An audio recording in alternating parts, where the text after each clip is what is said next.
Trigonometry दो word से मिलकर बना है। ये ग्रीक वर्ड है जिसमें दो वर्ड्स हैं, ट्रिगोनोन एंड मेट्रॉन। ट्रिगोनन मीन्स होता है ट्राइंगल एंड मेट्रॉन मीन्स मेजर। तो बेसिकली ट्रिग्नोमेट्री क्या है? That means measurement of a triangle. Measurement of a triangle से हमारा मतलब है measurement of sides and angles of a triangle and problems related with angles. So what is an angle? Angle is the measure of rotation of a given ray about its initial point. That means suppose आपके पास initial side है, suppose this is the side OA, ये initial side है, आपने इसे rotate किया और terminal side OB बन गई, तो ये जो हमें एंगल मिला, angle AOB, this is the angle we get after rotating the initial side OA to a point OB. अब जो एंगल है इसका साइन हम कैसे निकालते हैं? अगर रोटेशन एंटी क्लॉकवाइज होती है, मीनिंग अगर हमने अपनी इनिशियल साइड को एंटी क्लॉकवाइज रोटेट किया to get the terminal side, इस तरीके से रोटेट किया एंटी क्लॉकवाइज, तो एंगल हमारा पॉजिटिव होता है।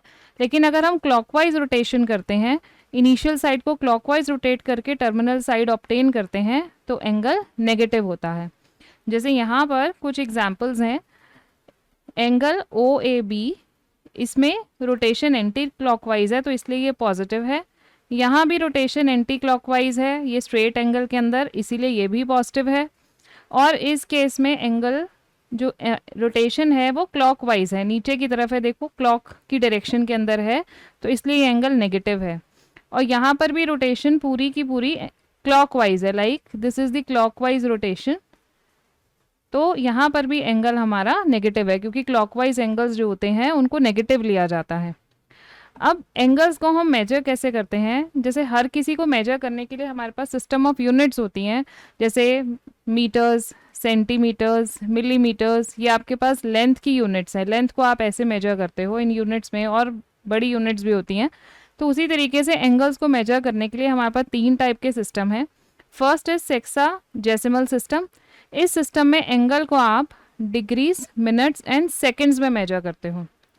1 डिग्री का मीनिंग क्या है? 1 डिग्री जो है this is equal to 1/360th of a complete rotation, meaning ये कंप्लीट रोटेशन है, इसको हम 360 पार्ट्स में डिवाइड कर दें, छोटे छोटे पार्ट्स में, 360 पार्ट्स में ऐसे छोटे छोटे पार्ट्स में डिवाइड कर दें, तो जो एक पार्ट होगा 1/360th पार्ट होगा पूरी रोटेशन का, उसे हम 1 डिग्री कहते हैं। 1/60th of a degree is called a minute, meaning 1 degree को हम फर्दर 60 पार्ट्स में जब डिवाइड करते हैं तो एक पार्ट जो होता है वो हमें मिनट दे देता है, तो 1/60 degree is equal to 1 minute. और वी कैन राइट 1 डिग्री जो है वो किसके इक्वल है? 60 मिनट्स के इक्वल है। आगे 1/60th of a minute, further अगर हम मिनट को 60 पार्ट्स में डिवाइड करेंगे तो व्हाट वी गेट, एक पार्ट जो हमें मिलेगा that is equal to 1 second, तो इसलिए 1 मिनट जो है वो 60 सेकेंड्स के इक्वल होता है। अब 1 राइट एंगल क्या होता है? 1 right angle means this angle, और ये क्या है? This is 1/4 of a revolution, क्योंकि रेवोल्यूशन कितनी होती है? This is complete revolution, this is the 1/4 part, तो इसलिए 1 राइट एंगल क्या होगा?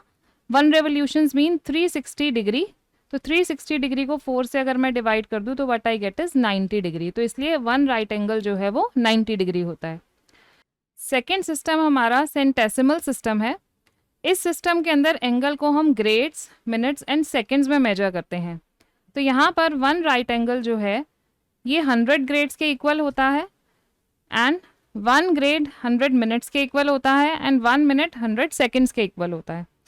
एंड और third system is circular system, जो हमें इस चैप्टर में डिटेल में पढ़ना है। इस सिस्टम के अंदर एंगल को हम रेडियंस में मेजर करते हैं, this is a new unit. तो रेडियन क्या होता है? A radian is an angle subtended at the centre of a circle by an arc whose length is equal to radius of the circle, meaning अगर मान लो मेरे पास एक circle है जिसकी रेडियस 1 यूनिट है, तो 1 यूनिट की आर्क ये 1 है और ये भी 1 है, 1 यूनिट की आर्क जो सेंटर पे एंगल सबटेंड करेगी उसे हम 1 रेडियन बोलेंगे। जैसे यहाँ पर मैंने जो सर्कल ड्रॉ किया है इसकी एक जनरल रेडियस है r, कोई भी वैल्यू हो सकती है 2, 3, 4, 5 what ever value in what ever units, तो अगर हमारी सर्कल की रेडियस भी आर है और आर्क की लेंथ भी आर है, तो जो ये आर्क जो सेंटर पे एंगल सबटेंड करती है उसे हम 1 रेडियन कहते हैं। इसको 1 ऊपर छोटा सा सी डाल के ऐसे लिखा जाता है, दिस इज 1 रेडियन। ओके, अब अब हम बात करते हैं सर्कल ऑफ रेडियस आर की, जिसमें आर लेंथ की आर्क जो है वो 1 रेडियन का एंगल सबटेंड करती है। अगर आर्क की लेंथ 1 यूनिट होती तो एंगल क्या होता, 1/r रेडियंस। और अगर हमारे आर्क की लेंथ l यूनिट है, हमने यूनिटरी मेथड यूज़ किया है, तो हमारे एंगल की वैल्यू कितनी आएगी, तो वो 1 यूनिट के लिए 1/r है, तो l यूनिट के लिए हम l से मल्टीप्लाई कर देंगे, तो हमारे पास क्या आ जाएगा, l/r radians. That means in a circle of radius r an arc of length l, ये एक एंगल थीटा सबटेंड करती है, और ये थीटा किसके इक्वल होता है, l/r के इक्वल होता है। कंडीशन क्या है, थीटा हमारा रेडियंस में होना चाहिए, डिग्रीज में नहीं होना चाहिए। ओके, तो लेट अस सी, अगर हम पूरी सर्कमफ्रेंस ले लें, that means angle subtended at the centre by the circle, पूरी की पूरी सर्कल जो है वो कितना एंगल सबटेंड करेगा, जो पूरा सर्कल है इसकी लेंथ कितनी है, that is equal to circumference, and circumference कितनी होती है सर्कल की, 2πr। तो 2πr जो लेंथ है ये कितना एंगल सबटेंड करेगी, हम सिंपली अपना ये फॉर्मूला यूज़ करेंगे, इसमें theta is equal to l/r, और l की जगह हम 2πr/r लिख देंगे। तो दैट मीन्स हमारा आंसर क्या आ जाएगा, 2π रेडियंस। दैट मीन्स सर्कमफ्रेंस जो है वो सेंटर के ऊपर 2π एंगल सबटेंड करेगी। और एंगल सबटेंडेड सर्कल के ऊपर डिग्रीज में कितना होता है, हमारा कंप्लीट रेवोल्यूशन जो होता है उसमें एंगल डिग्रीज में 360 डिग्री आता है। तो ये दोनों सेम ही हैं, जिसके अंदर एक सर्कल के अंदर जो पूरी की पूरी आर्क है रेडियंस में 2π एंगल सबटेंड करती है, और डिग्रीज में 360 डिग्री एंगल सबटेंड करती है। तो दैट मीन्स एंगल तो सेम है, तो that means 2π radians is equal to 360 degree. तो यहाँ से हमारे पास रिलेशन क्या आ गया, important relation, pi radians is equal to 180 degree. This relation we will use to convert degree into radians और रेडियंस टू डिग्री। तो यहाँ पे 1 डिग्री की वैल्यू क्या आई, दिस इज 180/π। तो अगर हम इसे सॉल्व करेंगे, लाइक 180/22/7 डालेंगे, सॉल्व करने पे हमारे पास ये आंसर आ जाएगा। एंड 1 डिग्री की वैल्यू क्या होगी, this is π/180 radians. That means 22/7 को जब आप 180 से डिवाइड करोगे तो you will get a answer like this. तो 1 डिग्री रेडियंस में 0.01746 होता है, और 1 रेडियन डिग्रीज के अंदर 57 डिग्री 16 मिनट्स एंड 22 सेकेंड्स होता है। तो इस फॉर्मूला को यूज़ करने के लिए हम ये बेसिक चीज़ याद रखेंगे कि अगर आपके पास डिग्री मेजर है और आपको रेडियन मेजर निकालना है, तो आप π/180 से मल्टीप्लाई कर दोगे, और अगर आपके पास रेडियन मेजर है और आपको डिग्री मेजर निकालना है तो आप 180/π से मल्टीप्लाई कर दोगे। Let us solve some questions. Convert into radians. First part is 25 degree and second part is -47 degree 30 minutes. These questions are from NCERT exercise 3.1. तो हम इन्हें कैसे सॉल्व करेंगे, हमने रिलेशन फाइंड आउट किया है कि 180 डिग्री जो है वो पाई रेडियंस के इक्वल होता है। तो दैट मीन्स 1 डिग्री जो है 180 degree is equal to pi radians, and 1 degree is equal to π/180 radians. तो हमें 25 डिग्री की बताना है कि कितने रेडियंस के इक्वल होगा। तो हम क्या करेंगे, बाय यूनिटरी मेथड, 1 डिग्री की आपके पास वैल्यू है, आप इसको 25 से मल्टीप्लाई कर दो, ये इतने रेडियंस के इक्वल आ जाएगा। तो after simplifying what we get is 5π/36 radians. So this will be our answer. Second part में हमको दिया है -47 डिग्री 30 मिनट्स। तो इसको हम कैसे लिख सकते हैं, माइनस को हम बाहर लिख सकते हैं, this is 47 1/2 degrees which is equal to -95/2 degrees. अब इसको रेडियंस में कन्वर्ट करना है, तो same relation, 1 degree is equal to π/180 radians. So therefore -95/2 degrees is equal to -95/2 into π/180। ये जो भी हमारा आंसर आएगा this will come out to be in radians. जब आप इसे सॉल्व करोगे what will you get -19π/72 radians. Negative sign है डिग्री में, तो नेगेटिव साइन ही रेडियंस में हमारे पास आ जाएगा। नाउ अब नेक्स्ट क्वेश्चन करते हैं। यहाँ पर आपको डिग्रीज दिया हुआ है, सॉरी रेडियन मेजर दिया हुआ है, हमें इसे डिग्रीज़ में कन्वर्ट करना है, तो यहाँ पे हमको वही फॉर्मूला हम यूज़ करेंगे but with the other way around. Pi radiance 180 degree है तो 1 रेडियंस 180 बाय पाई डिग्री होगा। तो हमें कितना निकालना है, 11/16 रेडियंस। ये कितने डिग्रीज के इक्वल होगा, 11/16 इंटू 180 बाय पाई डिग्रीज। तो दिस इज 11/16 इंटू 180, पाई की वैल्यू डालेंगे 22/7 डिग्रीज। इसे हम सॉल्व करेंगे। When we solve this what we get is, after doing all the cancellations we get 315 upon 8 degrees. तो जब हम 315 को 8 से डिवाइड करेंगे, एक क्वेश्चन में आपको पूरा प्रोसेस बता देती हूँ। 8 3 दा 24 एंड यू हैव 7, 5 आ जाएगा, 8 9 दा 72 एंड 3 आपका रिमाइंडर आ जाएगा। तो यहाँ पर आप लिखोगे this is equal to 39 3/8 degrees. So this is equal to 39 degrees and जो 3/8 डिग्रीज, क्योंकि ये फ्रैक्शन है, इसको मैं 60 मिनट से मल्टीप्लाई कर देती हूँ, क्योंकि 1 डिग्री में 60 मिनट्स होते हैं। तो 3/8 डिग्रीज में कितने मिनट्स होंगे, 60 से उसे हम मल्टीप्लाई कर देंगे।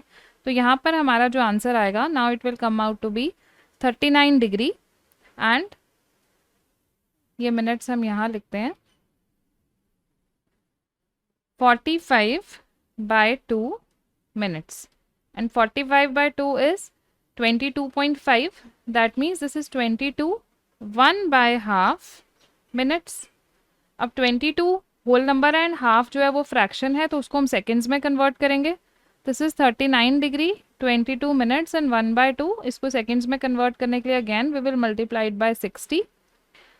तो this is 39 degree 22 minutes and 30 seconds. तो फर्स्ट पार्ट में 11/16 रेडियंस की ये वैल्यू आ गई। तो let us do a second part, और सेकेंड पार्ट इज -4 रेडियंस। तो -4 रेडियंस के लिए हम सॉल्व करते हैं। -4 रेडियंस जैसे हमने ऊपर किया है, इसको 180 बाय पाई से हम मल्टीप्लाई कर देंगे, तो माइनस हम बाहर लिख देते हैं। This is 4 into 180 by pi degrees. This is equal to -4 into 180 upon 22 into 7 degrees. So on solving, what we get, this is 2 to the 4 to 11. तो अगर हम सॉल्व करेंगे तो we get is -2520 upon 11 degrees. So this is equal to what? After dividing जैसे हमने ऊपर किया, -229 1/11 degrees. तो 229 जो है ये होल नंबर है, तो 1/11 को again we will multiply it by 60 to get the answer in minutes. तो this is equal to -229 degrees. अब हम 60 को जब 11 से डिवाइड करेंगे तो will get 5 and our remainder will be 5 also. तो 5/11 minutes. This is equal to -229 degrees 5 minutes, क्योंकि कंप्लीट नंबर है और 5/11 फ्रैक्शन है, इसको अगेन 60 से मल्टीप्लाई करेंगे ताकि हमारा आंसर सेकेंड्स में आ जाए। तो this is equal to -229 degrees 5 minutes and 27 seconds approximately. So in this way you can convert radians to degree and degree to radians. Let us solve some more questions. This is question number 3 from NCERT. A wheel makes 360 revolutions in 1 minute. Through how many radians does it turn in 1 seconds?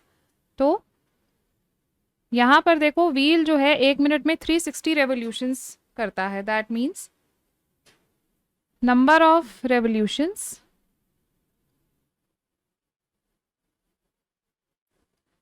in 1 minute is equal to 360. अब 1 minute जो है वो 60 seconds के equal होता है, तो क्योंकि हमको आंसर 1 सेकेंड में मांगा है इसलिए हम सेकेंड्स में से कन्वर्ट करेंगे. तो number of revolutions in 60 seconds is equal to 360 and number of revolutions in 1 second is equal to 360 by 60 is equal to 6, यानी कि 1 सेकेंड में वो 6 बार रिवॉल्व करता है। तो इन 1 रेवोल्यूशन